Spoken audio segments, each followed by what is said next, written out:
Welcome, welcome, welcome to a special edition of Caribbean Focus. Caribbean Focus is the community voice of the Caribbean at Medgar Evers College. The weekly radio program highlights Caribbean educational, cultural, and social affairs and airs on WNYE 91.5 FM. And we are streaming live on Facebook at Caribbean Focus CF. I am your host, Hermina Marcellin. It is with great anticipation and a true honor to welcome a culinary visionary whose work bridges culture, creativity, and community. Chef Nina Compton, welcome to Thank you. Thank Focus. you for having me today. You are so welcome. And then may I say Sakafet? Zakafat, yeah. May we begin by inviting you to share a glimpse into your upbringing in St. Lucia, especially the influence of your father, Sir hmm John Compton, St. Lucia's first prime minister, and the values that shaped your journey from first your home of Yeah, St. Lucia. Then, I would say your home as far as where you grew up, and then your homeland of St. Lucia, and finally into the culinary world. of course. So growing up in St. Lucia, I think I wouldn't have had any other way. I think my upbringing on the island was the best childhood I could ask for. And as you know, St. Lucia is very small, and I was able to experience a beautiful childhood with my family. We're a very close family, my siblings and my parents, and we would do a lot of things as a family. And those were really instrumental in shaping, I think, who I am today. I think my parents raised me to be very humble, to respect people, and to really understand where you are from and be proud of that. And St. Lucia is again a very small island, and I think that we should be very proud of what we have achieved in terms of people that have won awards and really showcased our island, people like Julian Alfred that's doing amazing work representing our island. So I think that is something we had started as a child, understanding where we're from and where we're going to be in the next couple of years. And I think my childhood was, again, we were very close. So I think for me, it was having meals together. My father would wake up every morning and go into the garden, and then he would bring limes or lemons and make juice for us every morning. So that was kind of, I never really saw my dad as the prime minister. I just saw him as my dad. And he never made it a big deal of, oh, I'm the prime minister. It was always dad first. And farming was one of his very deep passions, and we would go down to the country with him on the weekends as children, going into the river and playing in the river and trying to catch crayfish under the stones, or just frolicking, having a very simple life. But really being with my family was really, really important, and that kept everything very close for us. So family occasions, birthdays, even Sunday, having breakfast together as a family, that was a very big part of our core values, was being together and supporting and respecting each other and celebrating things together. And I think that's how it made me realize that food brings people together, especially my family. And as I got old, I wanted to share that with other people besides my family. And that's why I wanted to become a chef. Speaking of being proud and coming from a proud family, Sir John Compton became the first Prime Minister of St. Lucia on February 22nd, 1979. And that was actually the very day we gained our independence from Britain. This transition from colonial rule hmm to self governance is paramount in Yes. placing a firm hold on reclaiming our identity. How did you shape an identity rooted in this very fabric of resilience, of pride that you mentioned, and Yeah. cultural richness. Well, I think my father at a very young age, he was really one with the people. And I think that he was able to connect with people on all different levels. And his passion for farming and really developing that industry, my father's vision was always to make sure that the people of St. Lucia were always independent and they could make a living that was able to, further their children's education. So you saw a lot of farmers um, becoming it became a very lucrative industry back then, and you saw farmers becoming independent owners of their land and making a profit and furthering their children to go to school overseas, and also have a pride in what we do. And I think that, as we transition out of agriculture, we are now going into tourism, and I think we've kind of lost that independence as people, where we are not really focusing on the farming as much. And I think I would really like to see us get back to that independence as people that have ownership of their land, and really focusing on that, because I think tourism and agriculture can live harmoniously. And I think that we need to get back to basically our roots of farming and showcasing this beautiful product that we can produce, whether it's cocoa, whether it's coffee, whether it's bananas. But that was something my father always tried to instill in people, is that we have this land, this is your land, and you can do a lot with it. I'm just going to just segue just a little. You mentioned that you would love to see, St. Lucians, and, going back into farming, and there is this coexistence between tourism and farming. Would you delve into a political arena at this point? No, I would not. I would not. I would like to, I think for me, I'm looking at the next chapter of my life and what that looks like. And I think that it is really about getting back on island and really, you know, honing my skills in an arena where people can be advised on what we have and how we can maximize this. I think that, as I said, we can coexist with tourism and agriculture. I think having a culinary program on the island or hospitality school that would show people how to use rum more creatively, to use ingredients that we have locally, not importing products as much as we could, but really doing more of the farm to table projects we have on island. I think that we have a lot to offer, and like I said, tourism and agriculture can be showcased, and I think that we can do a lot more on the island. I would like to lend myself to that, because I think that people just need to be advised or guided into what we're capable of.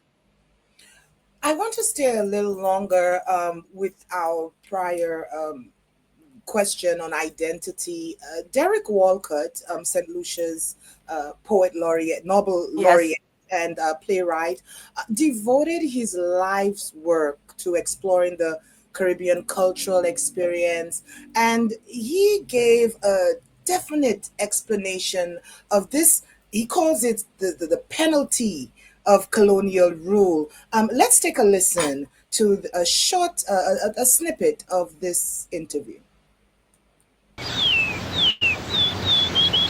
One critic, writing in the New York Times, has said of Walcott's work, "Despite his superb command of English, he has never felt quite at home in it.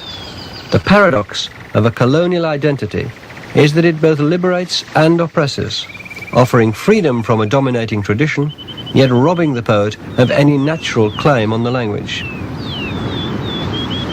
Well, I think the difference lay not in the longing to see elms and oaks, really.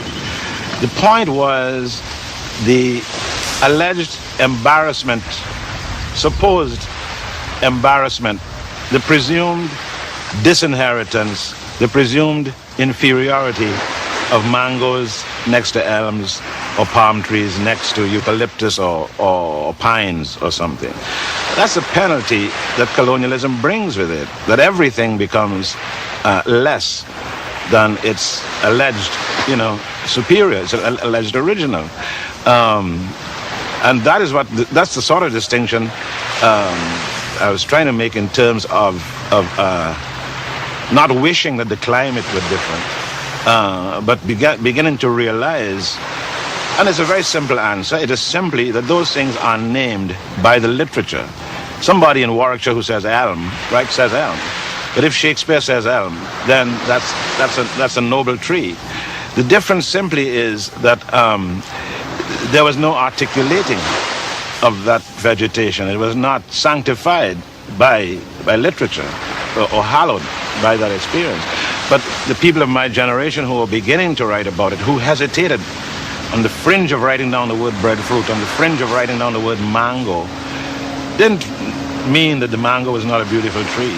It was that the penalty of colonialism was the mango couldn't possibly have the dignity of an oak, in the same way that a black West Indian could not have possibly have the dignity of an Englishman in Warwickshire. That's the penalty of colonialism. For my mother. Um, Chef Compton, Yes. connect. I am left to connect Walcott's command of reclaiming and celebrating our language with your new book, co-authored with Osei Endolin, Creole recipes, stories, and things from a St. Lucian chef's journey. And the cookbook, there's a forward that says, where else have you seen green figs and ground provisions listed so prominently in a book Mhm. of language you thought you understood? Why is linguistic reclaiming this linguistic tone? Why is it important to culinary tradition? Well, I think, the whole process of doing this book, and the reason for doing the book is we need to document our culture. We don't have that many cookbooks on Caribbean cuisine or St. Lucian recipes. So that was really my driving force of documenting these things, because if you go to the bookstores, you see a lot of French cookbooks or, books on baking or something else. There isn't anything that's rooted in Caribbean recipes. And that was me documenting Caribbean recipes as I grew up and having this in written down, right? This is a document that I think is preserving our history. And it's also documenting the Creole culture throughout the Caribbean, and also in in some areas such as New Orleans, which is very deeply rooted in African French. So there's a lot of similarities I find between Saint Lucia and New Orleans, and that is something I wanted to highlight. I think going back to Derek Walcott's statement, it's a very powerful statement he's making about us reclaiming what is ours. It is us showcasing that we have a place at the table. Our food is worthy of being recognized, and we should be recognized for this. It shouldn't be treated as, my biggest argument when people talk about my restaurants, saying it's, oh, this is the first time they've seen a fine dining or a sit down restaurant, because people have seen Caribbean food as, roadside food. You stop and you get, grilled chicken, or you get a roti, or, you go to Trinidad, you get a doubles, on the road. And I think that's what people perceive Caribbean food as, very casual and very simple. And I think that we can change the narrative and say that no, our food can be whatever we want it to be. And I think that we're finding a sense of pride in our cuisine. And I'm seeing more and more chefs of Caribbean heritage, especially in the States, cooking their food. People from Barbados, people from Jamaica, people from Antigua, um, opening restaurants in the United States, and saying that we have arrived. And I think that we, a lot of people are exposed to Caribbean food. They know of it, but I think that people don't understand the depth of our culture. Speaking of depth and also looking at the duality of words as well, the first two words from the title Hmm. of the book, Creole, speaks to the enduring cultural hybridity between language and identity from my analytical standpoint. This is what I'm gathering. Could you share what inspired such a provocative title choice, and what does this title reclaim, and what does it reveal? Yeah, so the title was it, there I could have said anything. It could have been, Nina's Caribbean table. It could have been anything I wanted it to be. But I wanted to say Creole, because, Creole is something that um, a lot of people in the Caribbean are familiar with. But when you come to New Orleans, Creole is something means something different. And I actually had a friend that he heard about he actually bought the book and he said, "Oh, this is Creole food." And then when he started to read it, he started to realize, "Oh, this is not a New Orleans Creole. Some of these recipes are not exactly the same Creole." And I wanted to showcase that the influences throughout the book are all linked through some kind of similarity through slavery. You start in St. Lucia, Jamaica, and then you end up in New Orleans. So you see a very heavily influence on African, what they left, the African influence is very strong throughout those things. And we talk about the similarities, but also the differences. And I think when people think of Creole, Creole is basically a melding of different cultures. And as we can see, St. Lucia has a melding of cultures as does New Orleans. So it was really about showcasing that and making people really pay attention to Creole culture um, as something that we should recognize and really listen to, because it is something that is right in front of our face and we should celebrate it every day. Without revealing too much of the book's content, could you share with our viewing and listening audience the creative and historical journey you embarked on in bringing this work, this cookbook, to fruition? Yeah, so the book is really, I wanted to make it beautiful, very brightly colored, because for me, I think when I think of the Caribbean, you look at the cover, I wanted something to be so bright that people just had to pick it up because they were intrigued by it. And I wanted to make sure I, captured pictures of St. Lucia that people understand, going to the market, seeing the fishermen, capturing the Creole cottages at Fondue Estate, the cocoa, just things that St. Lucia has such a rich culture. And I really wanted to showcase that throughout the book. And then, really show that cuisine, such as I talk about Haitian cuisine, which is again also a very rich culture and cuisine. I wanted to talk about that as well, and just understand how we should really appreciate our cuisine and our food in the best way possible through this book. Chef Nina, you ended the book in New Orleans, and throughout our interview, you've touched on the subject of New Orleans. Why New Orleans? So I get asked that a lot. People always ask me. I've lived here for 10 years. People always ask why New Orleans, and I always say why not. And New Orleans has an energy that is like no other city in America. It is its own place. It you can't compare it to anywhere else. People try and compare it to Charleston or Savannah. It's in a league of its own. And it's because of the people.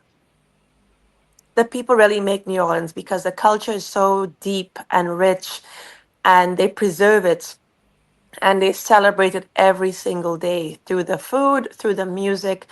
And for me as a chef, I was definitely drawn to that. I also felt very comfortable the first time I came to New Orleans because it felt like home. It really felt like the Caribbean to me. And I said, if I'm going to live in the States, I want to live somewhere that I feel comfortable and I feel connected to. And that's why I chose New Orleans. Your first restaurant, Cope Lape, already begins to conjure up a story. Please share the story of how you came up with the name and the cultural influence that helped shape its cuisine. So when I got asked to do my first restaurant, I had a moment of pause where they said, well, what is the food going to be? And I had never been asked that. I had always worked for other chefs, always executed their food, but I think I didn't realize in that moment that this is the moment I'm going to be opening my own restaurant.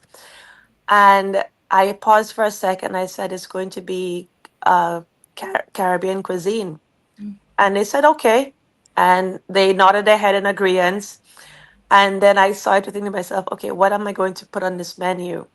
And I really wanted to showcase everything I could of food that I wanted to share with people.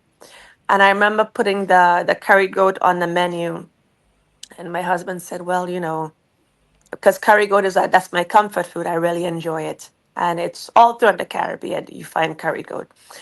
And he said, well, we can put it on the menu, but it may not sell. And we will give it a try. And it's the number one selling dish on the menu 10 years later.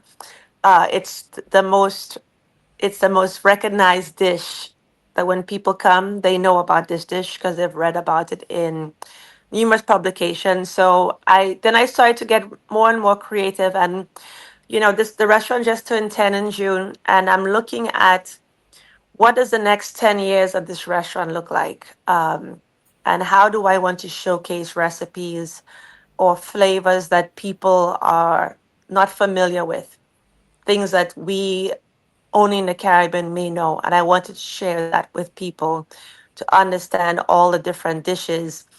I just came back from Trinidad 2 weeks ago, and I was really diving into the Trinidadian culture and understanding their influences because they're very different from Saint Lucian, and I wanted to understand their flavors because I find the Caribbean is so unique and each island is so different. And I think when people think of Caribbean food, they always think of, jerk chicken, rice, and peas, and we are more than that. And I think that we're having a moment now where people are paying attention to us, and we have to bring our best foot forward and really showcase the best of the best, and that's what I want to do in the next chapter of my restaurant. Thank you for this insightful response. And I'm taking the word right out of one of our viewers um, who has joined us live. Creole includes stunning travel photography and personal stories that traces your journey. As you mentioned, you're traveling the Caribbean from St. Lucia to culinary stardom. And I'm talking about being the finalist on Top Chef Yes. season 11. I was hooked. I was proud. What did you learn from this experience? I think that experience for me was really instrumental in finding myself as a chef. I think I became the most creative, and the first dish I made on that show was curried turtle meatballs, right? And I said, this I didn't I'm just gonna keep on cooking Caribbean food. And I just found myself being more creative and having more fun with it. And one of my driving forces is because I got asked a lot of questions, people saying, oh, where are you from? And they say, oh, St. Lucia, that's in the Virgin Islands. And I said, no. So for me, that was kind of my motivation to tell people where I am from, where we are located in the Caribbean. So now people say, oh, I've been to St. Lucia, oh, I've read about it, oh, I want to go there. And it's because I drove that very, very hard telling people where I was from and that we were not part of the Virgin Islands. So I really made people pay attention to that. And that was really my driving force on the show, was showcasing my island. I want to ask, how did it shape now your path as a chef, as a storyteller? Mhm. Your book tells a story, it's a narrative, it's a journey. How did this also help in shaping you? It was tremendous. I think that doing the show, I was able to find my culinary voice, if you will. Yes. And really, I think now as the restaurant is established, I am able to also mentor people, connect with more Caribbean chefs, do more events showcasing our heritage. We're actually doing one next month for my dad's charity. My mom started this charity after my dad passed, to raise money for underprivileged children to help them get a further education. So he would have been 100 this year, and we are putting that back on the radar for people. So we're doing a event at the restaurant with three other chefs from Trinidad, Jamaica, and St. Vincent to raise money for the children of St. Lucia. So for me, it's yes, it's about cooking, Yes. and but it's more than that now. I have more of a responsibility to represent the Caribbean in any platform, and I want to make sure I do that respectfully, and also empower more people from the Caribbean to showcase their heritage as well. And you're actually answering my next question on what is next on the agenda for you, Chef.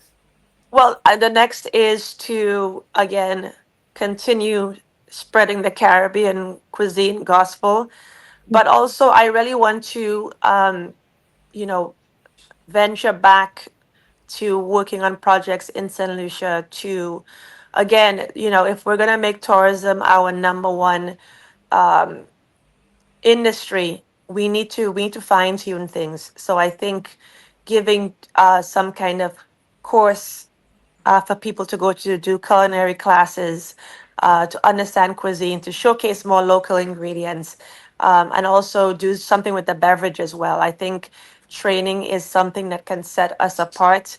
And I always tell people St. Lucia is beautiful, but we have more to sell than the Pitos and the Sulphur Springs.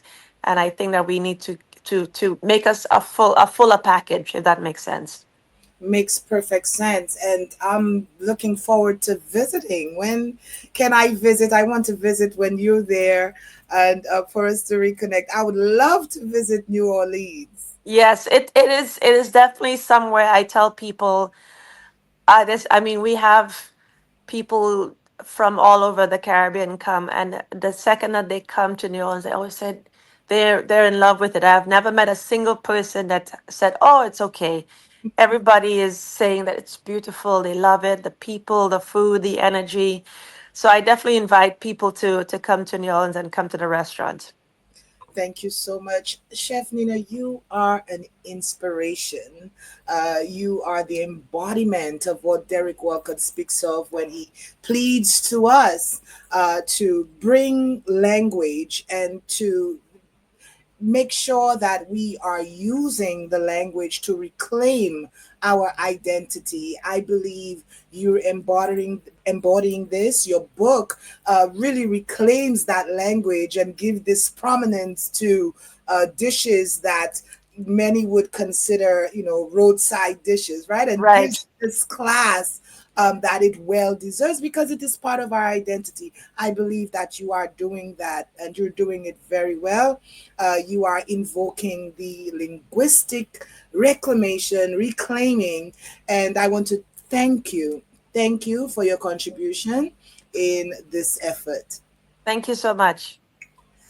I want to once again thank my viewing and listening audience for tuning in. It was a pleasure having you all. It was a great, great interview. And I look forward to meeting you in person soon. Yes. Same here. Thank you so much, Chef Compton. Thank you. Yes. Thank you to my viewing and listening audience for tuning in. This has been Caribbean Focus. Be well.